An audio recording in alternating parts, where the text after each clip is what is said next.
NDC के education platform पे आपका स्वागत है। हमने जो त्रिकोणमिति जो टॉपिक जो पढ़ा था उसमें हमने साइन थीटा बराबर 3/5 उसमें हमने आधार उस समय ज्ञात कर लिया था और अन्य सभी त्रिकोणमितीय अनुपात हम ज्ञात करने जा रहे थे, तो क्लास का टाइम हो गया था। अब आज उसको हम वापस से कंटिन्यू करते हैं, देखते हैं उसको कंटिन्यू करते हैं। शुरू से ही वो क्वेश्चन देख लेते हैं हम कि मैं आपको एग्जांपल दे रहा था कि साइन थीटा बराबर हमारे पास 3/5 था, तो अन्य सभी त्रिकोणमितीय अनुपात हमें ज्ञात करने थे। अन्य सभी त्रिकोणमितीय अनुपात हमें क्या करने थे? ज्ञात करने थे। त्रिकोणमितीय अनुपात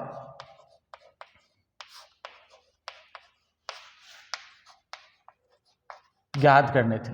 तो हमने क्या देखा था? पहले तो हमने जो भी कल जो पढ़ा था वो सभी को सिस्टम क्लियर होना चाहिए। जो भी कल जो पढ़ा है हमने वो सभी वो सिस्टम क्लियर होना चाहिए कि हमने साइन थीटा का फॉर्मूला पढ़ा था, कोस थीटा का फॉर्मूला पढ़ा था, टेन थीटा का फॉर्मूला पढ़ा था, लाल बट्टे कैकस। तो यहाँ से हम तुलना करते हैं कि साइन थीटा का जो कल हमारे पास जो फॉर्मूला था, साइन थीटा बराबर लंब बट्टे कर्ण था।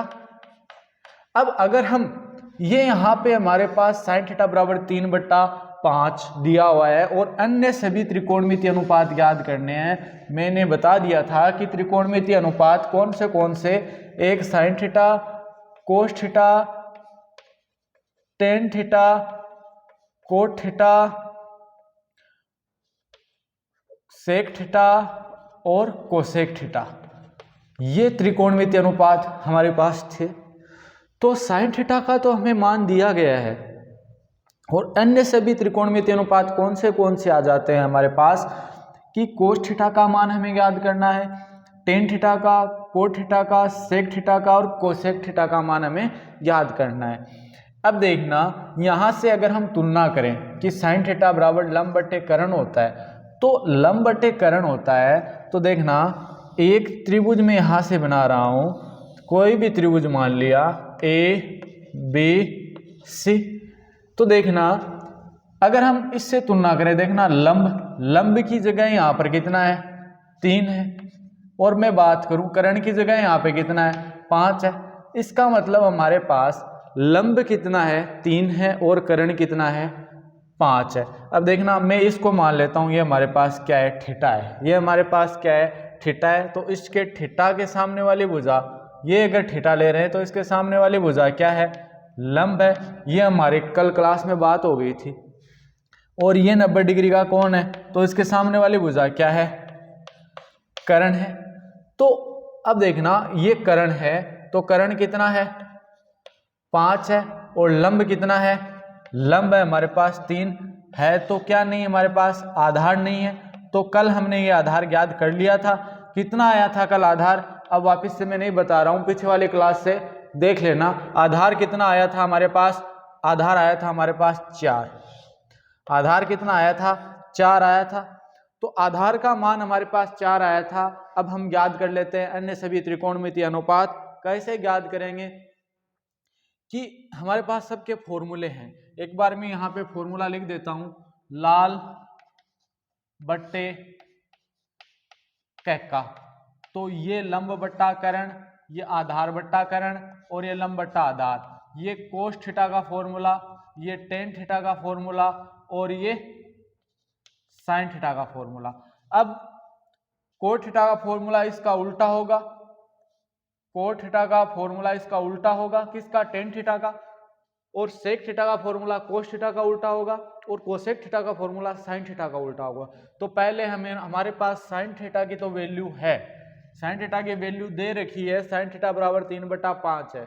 अब हम कोस थीटा का मान ज्ञात करते हैं। तो कोस थीटा का फॉर्मूला क्या होता है? कोस थीटा बराबर क्या होता है? आधार बट्टे कर्ण होता है। तो यहां से लिख देते हैं आधार बट्टे कर्ण।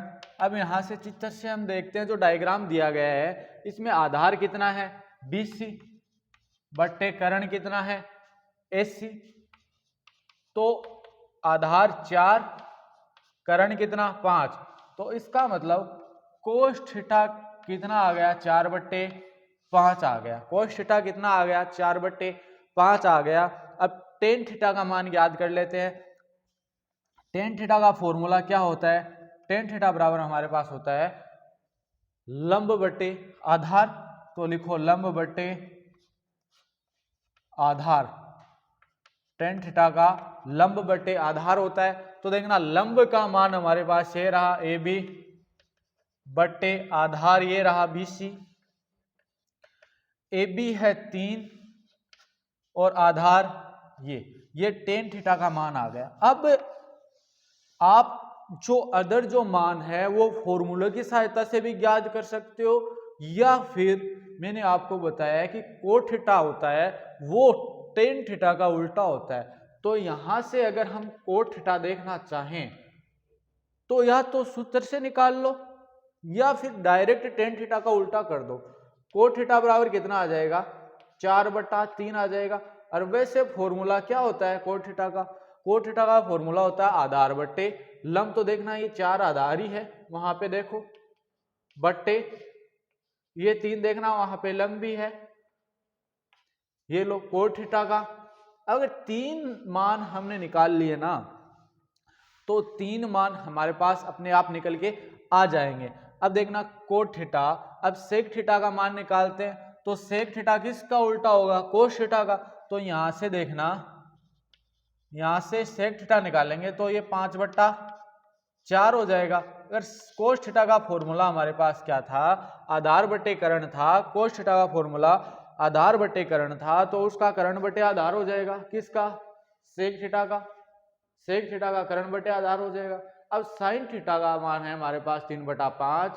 साइन थीटा का मान हमारे पास 3/5 है। तो यहां से हम इस कोसेक थीटा का मान ज्ञात कर सकते हैं।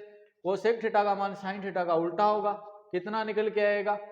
5/3। कितना आएगा? 5/3। तो इसको हम फॉर्मूले की सहायता से भी निकाल सकते हैं। अब देखना हम जो भी है हम क्वेश्चंस पे चलेंगे। अभी हम करेंगे क्वेश्चंस करेंगे और भी एग्जांपल्स देखेंगे। अभी हम इसके अदर क्वेश्चंस है वो सभी क्वेश्चंस हम अब करेंगे, ठीक है। अब देखना हम अगले वाला क्वेश्चंस करते हैं। तो अगले वाले क्वेश्चन में क्या दिया गया है हमें, इससे थोड़ा हटकर अगले वाला क्वेश्चन है, तो थोड़ा ध्यान से देखना। उसमें ऐसा बोला हुआ है कि एक त्रिभुज है ए बी सी जिसका कोण सी समकोण है और कोण एबीसी बराबर थीटा है। AB बराबर 29 इकाई और BC बराबर 21 इकाई दिया हुआ है। तो इसमें कुछ मान निकलवा रहा है कि cos square theta plus sine square theta का मान ज्ञात करो और cos square theta minus sine square theta का मान हमें ज्ञात करना है। तो मैं क्वेश्चन यहाँ पे लिख दे रहा हूं। क्वेश्चन हमारे पास है कि त्रिभुज ए बी सी है जिसका त्रिभुज ए बी सी है जिसका कोण सी समकोण है। कोण सी क्या है? समकोण है। एबीसी त्रिभुज है जिसका कोण सी समकोण है। एक एक वर्ड पे गौर करना मेरे। कोण सी क्या है? समकोण है। AB बराबर 29 इकाई, AB बराबर 29 इकाई, BC बराबर 21 इकाई है। AB बराबर 29 इकाई, BC बराबर 21 इकाई है। वह कोण ABC बराबर थीटा है। तो निम्न का मान ज्ञात कीजिए। तो निम्न का मान ज्ञात कीजिए। किनका मान ज्ञात करना है?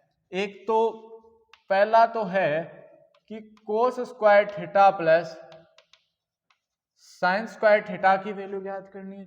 दूसरा क्या बोल रहा है कि cos square theta minus sine square theta की वैल्यू चाहिए।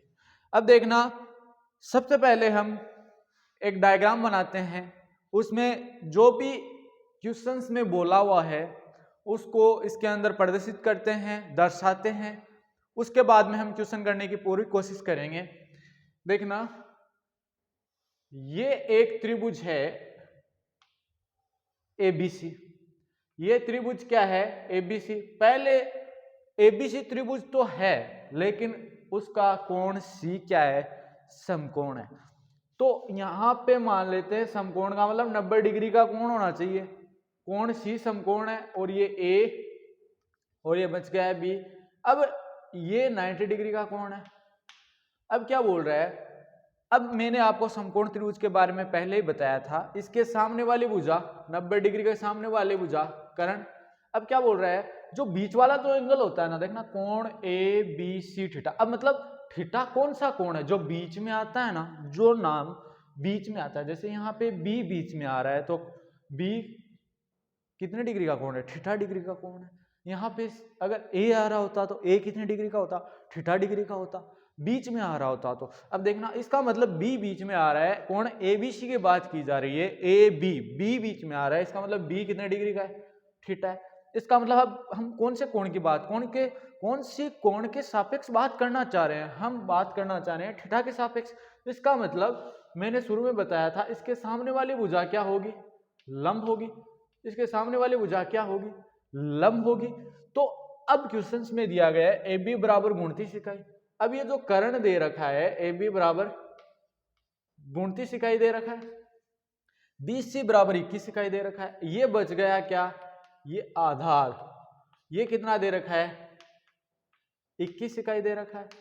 अब देखना, सबसे पहले हमें यहां पर अगर हम साइन थीटा का मान निकालेंगे, तो पहले साइन थीटा का मान निकालेंगे तो उसका स्क्वायर कर सकते हैं। तो साइन थीटा में हमें लंब बट्टा कर्ण इसका फॉर्मूला होता है। तो हमें किसकी जरूरत पड़ेगी? हमें लंब की जरूरत पड़ेगी साइन थीटा का मान निकालने के लिए, क्योंकि साइन थीटा का फॉर्मूला ही हमारे पास लंब बटा कर्ण होता है। तो लंब हमारे पास है नहीं। तो क्या हम निकाल सकते हैं क्या लंब का मान? जरूर निकाल सकते हैं। कैसे निकाल सकते हैं? हमारे पास पाइथागोरस प्रमेय है, या उसको बौधायन प्रमेय भी बोलते हैं। पाइथागोरस प्रमेय क्या है? पाइथागोरस प्रमेय है कि कर्ण का स्क्वायर बराबर आधार का स्क्वायर प्लस लंब का स्क्वायर। तो यहां पे हम पाइथागोरस प्रमेय लगाएंगे और उसकी सहायता से लंब का मान निकालेंगे। उसके बाद में हमारे पास कर्ण का मान है, आधार का है और लंब का निकाल लेंगे। तो यहां पे मैं लिखता हूं पाइथागोरस प्रमेय द्वारा, पाइथागोरस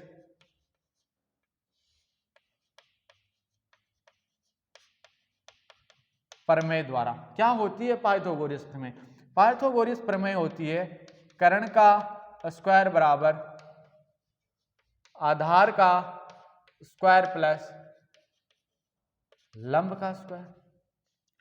कर्ण कितना है वहां से देख लिया जाए तो ए बी इसमें कर्ण है, ए बी का स्क्वायर बराबर आधार बी सी है इसमें, तो बी सी का स्क्वायर प्लस लंब कितना है? ए सी है, तो ए सी का स्क्वायर।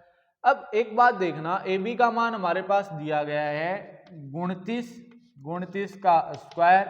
बी सी का मान हमारे पास दिया है कितना होता है? बी सी का मान हमारे पास दिया गया है, आधार हमारे पास दिया गया है 21 का स्क्वायर प्लस ये लंब हमें ज्ञात करना है। अब पक्षांतरण करेंगे तो ये पहले इसका स्क्वायर खोल लेते हैं। तो 29 का स्क्वायर कितना होता है? 29 का स्क्वायर होता है 841। 29 का स्क्वायर कितना होता है? 841। ये 841 29 का स्क्वायर होता है। ठीक है। अब देखना 21 का कितना होता है? 441 प्लस ये AC का स्क्वायर। अब ये जो 441 जो दे रखा है ये इधर प्लस का है, इधर आके पक्षांतरण करेंगे तो माइनस का हो जाएगा। और ये AC का स्क्वायर, देखना मैं इसको ऐसे लिख सकता हूं कि AC का स्क्वायर बराबर 841 माइनस 441, सही लिखा है। तो AC का स्क्वायर इसमें से घटा देते हैं तो 0 0 400, मतलब AC स्क्वायर बराबर 400। अब कल मैंने बताया था जब किसी का स्क्वायर यानी वर्ग उठाया जाता है तो उसके आगे जो संख्या होती है उसका क्या हो जाता है, वर्गमूल लग जाता है। उस पर क्या लग जाता है, उस पर वर्गमूल लग जाता है। ये स्क्वायर उठेगा तो आगे वाली संख्या पे क्या लग जाएगा, वर्गमूल लग जाएगा। तो देखना यहां से जब हम ये स्क्वायर उठाएंगे तो AC बराबर ये वर्गमूल लग गया 400। अब देखना ये 400 किसका वर्ग होता है, 400 किसका वर्ग होता है, वर्ग आपको याद होना चाहिए। ये 400 होता है 20 का। तो इसका मतलब AC का मान कितना आ गया 20। और AC है क्या हमारे पास, लंब है। लंब का मान कितना आ गया हमारे पास 20 आ गया लंब का मान। अब यहां से अगर हम देखना चाहे, यहां से अगर हम देखना चाहे तो हम साइन थीटा का मान निकालना चाहें, क्योंकि हमें यहां से दो ही मान की जरूरत होगी, साइन थीटा की, कोस थीटा की। तो साइन थीटा का फॉर्मूला होता है लंब बट्टे कर्ण, होता है या नहीं होता, साइन थीटा का लंब बट्टे कर्ण होता है। यहां पे लंब क्या है AC, कर्ण क्या है AB, AC बट्टा AB। तो AC कितना, लंब कितना आ गया 20 और कर्ण कितना, कितना भाई कर्ण, कर्ण 29। तो ये हमारे पास साइन थीटा का मान निकल के आ गया। अब हम मान निकालेंगे कोस थीटा का। कोस थीटा बराबर हमारे पास फॉर्मूला होता है आधार बट्टे कर्ण। कोस थीटा का फॉर्मूला हमारे पास क्या होता है, आधार बट्टे कर्ण होता है। तो यहां पे लिखता हूं कोस थीटा बराबर आधार बट्टे कर्ण। अब आधार हमारे पास BC है, कर्ण हमारे पास AB है। तो कितना मान निकल के आएगा, BC का मान 21, कर्ण का मान 29, 21 बटा 29। ये दो ही मान चाहिए हैं हमें, क्योंकि यहाँ पे इन्हीं मानों की हमें जरूरत पड़ेगी, दोनों में इन्हीं मानों की जरूरत पड़ेगी। अगर यहाँ पे कुछ टेन थीटा बोल रखा होता तो हम टेन थीटा का मान भी निकाल लेते। यहाँ पे अगर सेक थीटा बोल रखा होता तो सेक थीटा का मान भी निकाल लेते। कैसे निकाल लेते, क्योंकि हमारे पास फॉर्मूले हैं और लंब कर्ण और आधार हमारे पास है और सभी का फॉर्मूले हमें पता है। टेन थीटा का फॉर्मूला होता है लंब बटे आधार, इससे उल्टा कर दो कोस थीटा का, कोस थीटा का उल्टा कर दो सेक थीटा का, और कोसेक थीटा है वो साइन थीटा का उल्टा हो जाएगा। अब हम यहाँ पे इस पे वैल्यू पुट करते हैं। पहले वाला देखते हैं, पहले वाला है cos square theta plus sine square theta का मान याद करना है। तो कोस स्क्वायर थीटा, तो कोस थीटा का मान 21 बटा 29 है। कोस थीटा का मान 21 बटा 29। अब क्या बोल रहा है ये स्क्वायर, तो इसका भी स्क्वायर कर दो, प्लस साइन थीटा का मान हमारे पास 20 बटा 29 है। साइन थीटा का मान कितना है 20 बटा 29 है। तो क्या कर दो, साइन स्क्वायर करना है तो इसका भी स्क्वायर कर दो। अब देखना 21 का स्क्वायर 441 बट्टे इसका 841 प्लस इसका 20 का स्क्वायर 400, 29 का स्क्वायर 841। किसी भी चीज का स्क्वायर यानी वर्ग करने का, स्क्वायर करने का मतलब क्या होता है, उसी संख्या को आपस में दो बार गुणा करने का मतलब होता है उसका वर्ग ज्ञात करना, उसका स्क्वायर करना। जैसे हम 2 है, मैं बोलूं 2 का स्क्वायर करना है, इसका मतलब इस 2 को क्या करना है, 2 बार गुणा करना है, 2 की घात 2 है, इसका मतलब 4। मैं बोलूं 3 का स्क्वायर ज्ञात करो, तो 3 को कितनी बार गुणा करना है, 2 बार, तो 9। मैं बोलूं 5 का स्क्वायर ज्ञात करो, तो किसी भी संख्या का स्क्वायर ज्ञात करने का मतलब क्या होता है, उस संख्या को आपस में 2 बार गुणा करना। मतलब 5 का स्क्वायर ज्ञात कर रहे हैं तो उसको 5 को आपस में 2 बार गुणा करेंगे तो 25। 6 का स्क्वायर ज्ञात कर रहे हैं तो 6 को आपस में 2 बार गुणा करेंगे, 6 का स्क्वायर 36।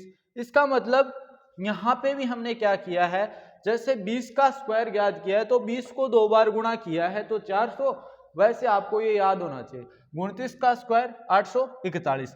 अब इनका एलसीएम निकालेंगे तो दोनों ही नीचे सेम है, तो 841 41, अब आपको ज्यादा बताने की जरूरत है नहीं, यहाँ पे 441 प्लस 400, अब इन दोनों को ऊपर जोड़ेंगे तो ये 841 आएगा, 441 में 400 जोड़ेंगे और नीचे 841, जब 841 में 841 का भाग देते हैं तो 1 आता है।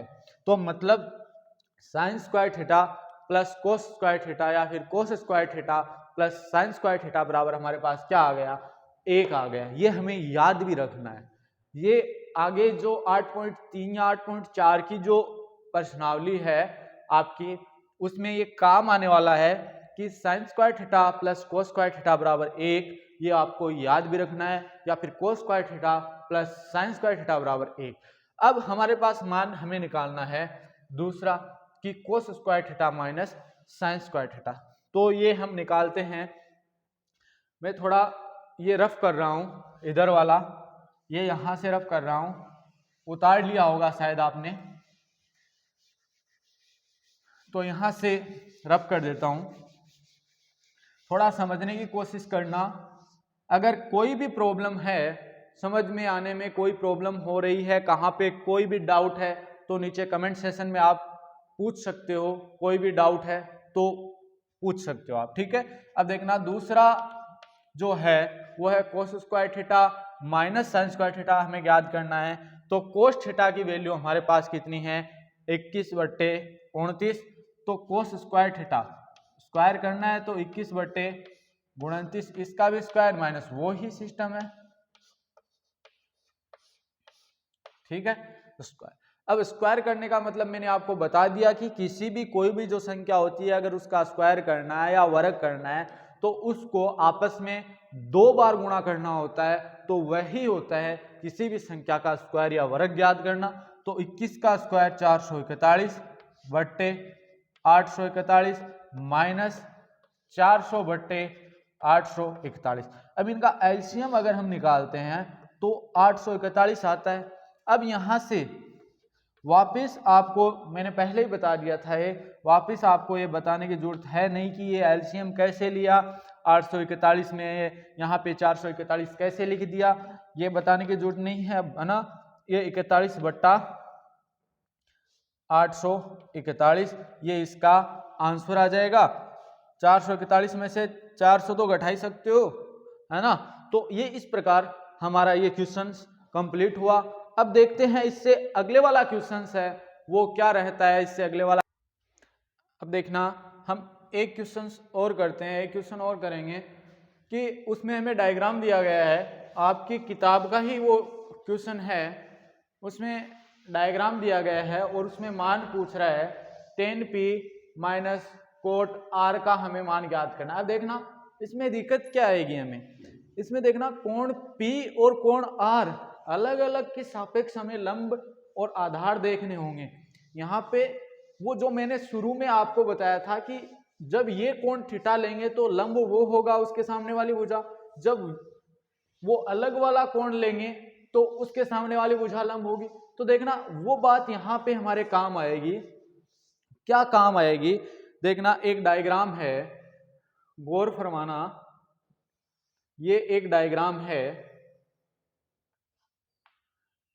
P, Q और R, ठीक है। ये हमें 12 सेंटीमीटर दिया हुआ है, उसके अंदर ये हमें दिया गया है 13 सेंटीमीटर, ये हमें दिया हुआ नहीं है, और ये 90 डिग्री का एंगल है।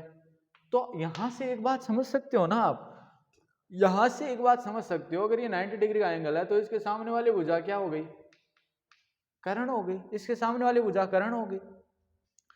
अब देखना ये कोण P और ये कोण R, अब इसमें हमें ज्ञात का करना है, हमें इसमें ज्ञात करना है 10p माइनस कोट R का मान हमें ज्ञात करना है। कि जो दिया गया जो डायग्राम है इसमें हमें 10p माइनस कोट R का हमें मान ज्ञात करना है।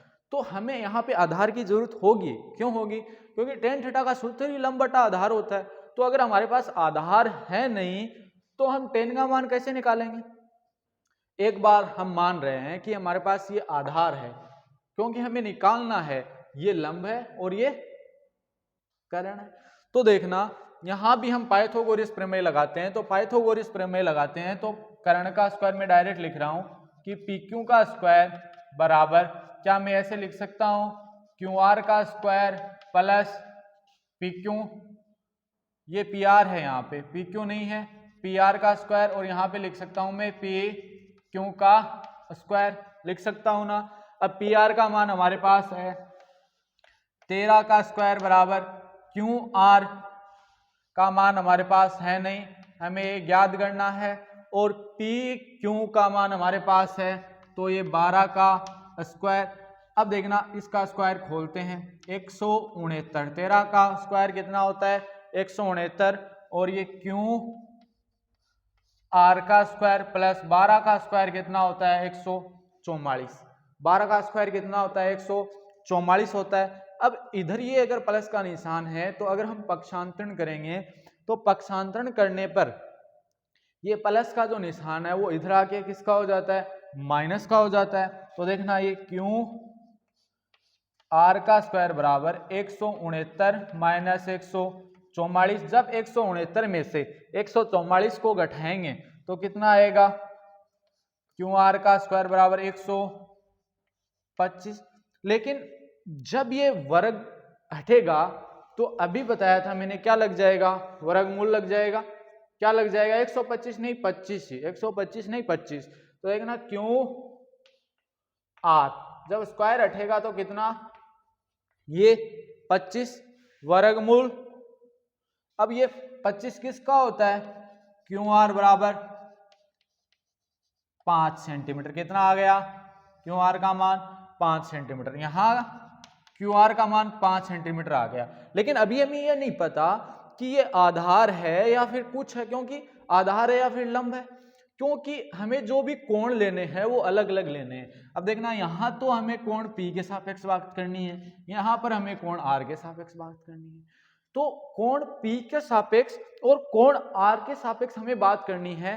तो जब कोण P के सापेक्ष बात करेंगे तो जो कोण P के सापेक्ष बात करेंगे तो इसके सामने वाली भुजा को लंब लेंगे, और जब कोण R के सापेक्ष बात करेंगे तो इसके सामने वाली भुजा को लंब लेंगे।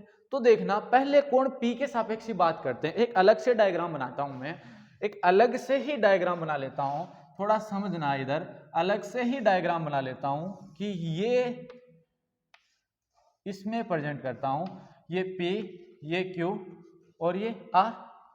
ये है हमारे पास 12 सेंटीमीटर, ये हमारे पास 5 सेंटीमीटर और ये हमारे पास है 13 सेंटीमीटर। इसमें तो कोई दो राय नहीं है कि 90 डिग्री का एंगल ये है तो कर्ण तो ये है भाई, कोई दिक्कत नहीं है इसमें तो। लेकिन दिक्कत कहाँ आ रही है कि अब हम इस कोण के सापेक्ष बात कर रहे हैं, इस कोण को ले रहे हैं कोण P को, तो इसके सामने वाली भुजा को क्या लेंगे, यहाँ पे लंब लेंगे, और ये बचा हुआ क्या हो गया, आधार हो गया, बचा हुआ क्या हो गया, आधार हो गया। अब यहां tan P देख रहा है, कोट R का बाद में देखेंगे, पहले tan P का मान याद कर लेते हैं यहां से। तो tan P बराबर सूत्र क्या होता है, लंब बटे आधार tan P। अब पहले हम थीटा ले रहे थे, यहां पे कोण का मान हमने P ले लिया, तो सूत्र क्या है, लंब बटे आधार। तो लंब कितना है यहाँ पे क्यू आर, और आधार कितना है पी क्यू।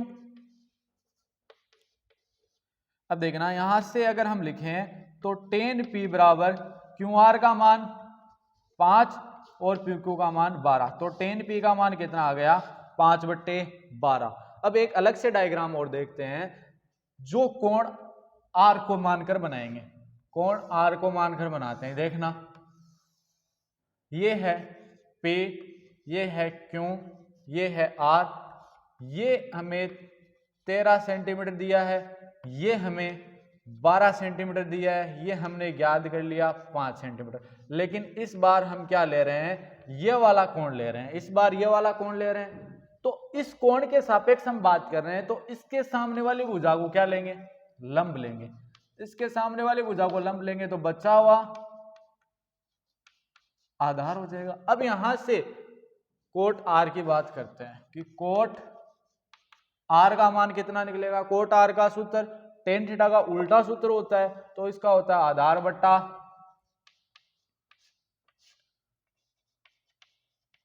लंब। कोट आर का सूत्र क्या, आधार बट्टे लंब। तो देखना आधार का मान हमारे पास क्यू आर यहाँ पे और लंब हमारे पास है पी क्यू, तो ये हो गया 5/12, दोनों का मान सेम आ रहा है। तो हम अब से यहाँ पे हमें वो पूछ रहा है कि tan P minus cot R हमें ज्ञात करना है, तो टेन पी का मान भी 5/12 माइनस 5/12, वही बात होगी जब एक में से एक घटाते हैं तो 0, दो में से दो घटाते हैं तो 0, तो 5/12 में से 5/12 घटाएंगे तो 0। ये हमारे पास ये मान निकल के आ गया। यहां से कोई दिक्कत किसी को होनी नहीं चाहिए। अब हम बात करेंगे इससे अगले वाले क्वेश्चंस की, अगली क्लास में बात करेंगे। तो सभी है वो अपने प्यार को बनाए रखें और चैनल को ऐसे ही प्यार देते रहें।